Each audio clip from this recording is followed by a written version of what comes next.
Shalom saudaraku, berjumpa kembali bersama dengan saya, Pendeta Jakob Setio, dalam program Sapa Jemaat di Rumah. Mari kita masuk dalam hadirat Tuhan, kita berdoa, mohon penyertaan dan berkat Allah dicurahkan atas kita. Bapa, kami menyerahkan waktu renungan firman Tuhan kali ini ke dalam tangan kasih-Mu. Mohon hikmat-Mu, mohon pencerahan daripadamu. Biarlah kami mengerti akan kehendak-Mu, supaya sepanjang hari ini menjadi hari yang diberkati, di mana kami boleh hidup seturut dengan kehendak-Mu. Berfirmanlah Tuhan, kami siap diberkati. Di dalam nama Yesus kami berdoa dan bersyukur kepadamu. Haleluya, amin. Firman Tuhan kali ini terambil dari 2 Timotius 3 ayat yang pertama. 2 Timotius 3 ayat pertama berkata, "Ketahuilah bahwa pada hari-hari terakhir akan datang masa yang sukar." Saudaraku, firman Tuhan ini disampaikan Rasul Paulus kepada Timotius agar Timotius memberitahukan kepada jemaat Tuhan bahwa pada akhir zaman akan terjadi masa yang sangat sukar. Intinya, bahwa pada akhir zaman manusia akan menjadi sangat egois. Karena keegoisan itu, maka manusia bisa mengorbankan siapa saja asal dirinya diuntungkan. Itulah sebabnya seringkali manusia tidak mempedulikan peringatan-peringatan yang Tuhan berikan agar mereka kembali ke jalan-jalan Tuhan. Mengapa? Karena memang pada dasarnya mereka egois dan mereka ingin mencari kesenangan untuk dirinya sendiri. Seperti apa yang terjadi pada tanggal 5 Juni 1947 di Hotel La Salle, Chicago. Lebih dari 200 orang terluka parah dan 60 orang kehilangan nyawanya, serta 10 orang diantaranya meninggal karena melompat dari jendela kamar mereka di lantai atas. Pada hari naas itu, hotel itu mengalami kebakaran hebat yang menyebabkan hampir seluruh kamar yang ada di hotel itu mengalami kebakaran. Sebelum api mengamuk begitu hebat, di situ ada seorang pengusaha yang sedang menelepon istrinya dan memberitahu bahwa ia sedang bermain kartu dengan teman-temannya. Rupanya itu adalah kebiasaan dari pengusaha itu, menghabiskan waktunya bermain kartu dan judi untuk mencari kesenangan bagi dirinya sendiri. Istrinya yang merasakan firasat yang tidak baik menyuruhnya agar segera pulang. Namun sang pengusaha keberatan dan berkata bahwa ia akan menyelesaikan satu putaran lagi, setelah itu ia akan pulang. Tetapi istrinya berkeras dan berkata, "Jikalau kamu tidak mau pulang, jangan sampai kartu judimu membunuh dirimu." Namun peringatan itu sama sekali tidak dihiraukan oleh sang pengusaha itu. Setelah istrinya menutup teleponnya, beberapa menit kemudian terjadilah kebakaran hebat itu. Keesokan harinya, regu penolong menemukan mayatnya dalam keadaan gosong dan menyeretnya keluar dari salah satu kamar di hotel itu.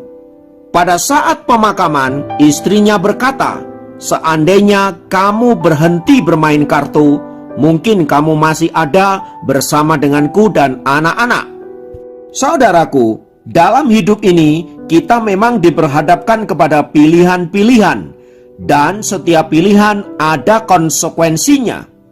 Seandainya saja pengusaha itu mendengarkan nasihat istrinya, mungkin dia tidak akan mati mengenaskan. Namun sekali lagi, ia memutuskan untuk tetap bermain kartu dan pada akhirnya ia mati dengan cara mengenaskan. Semua itu terjadi karena keegoisan dirinya.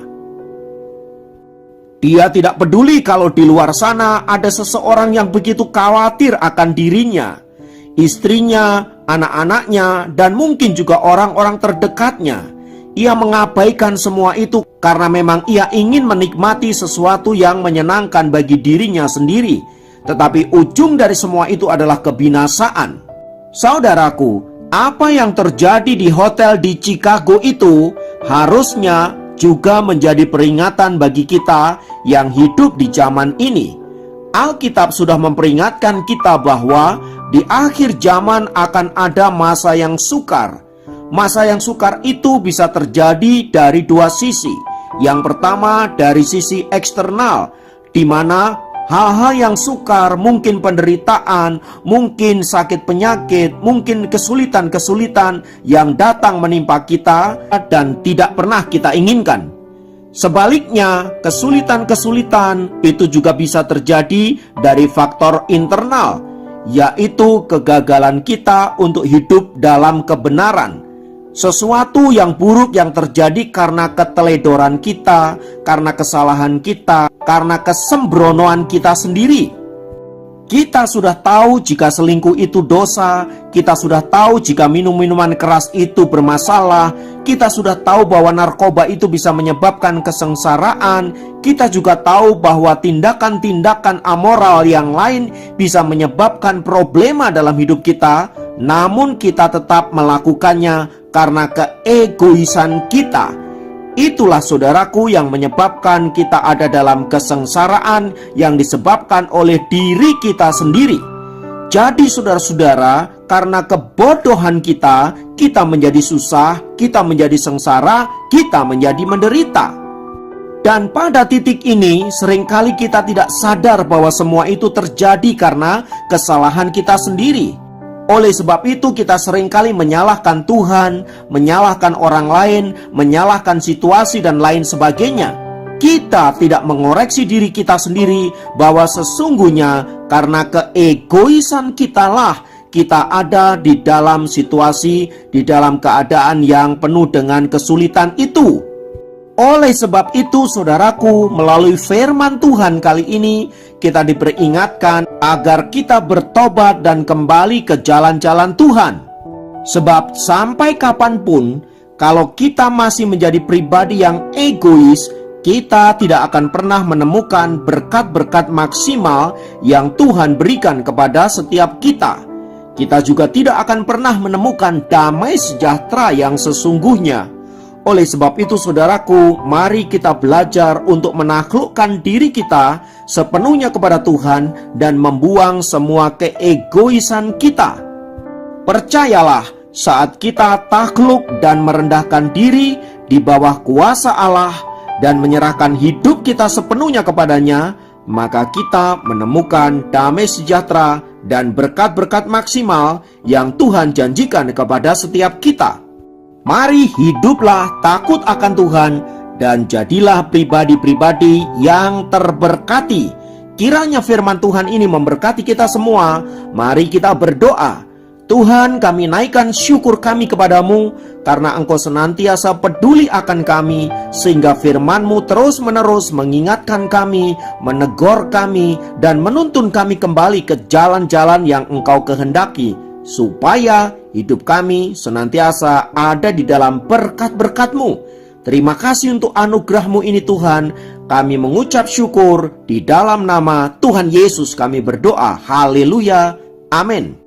Demikian program Sapa Jemaat kali ini. Sampai jumpa dalam program Sapa Jemaat yang lain. Tuhan Yesus memberkati.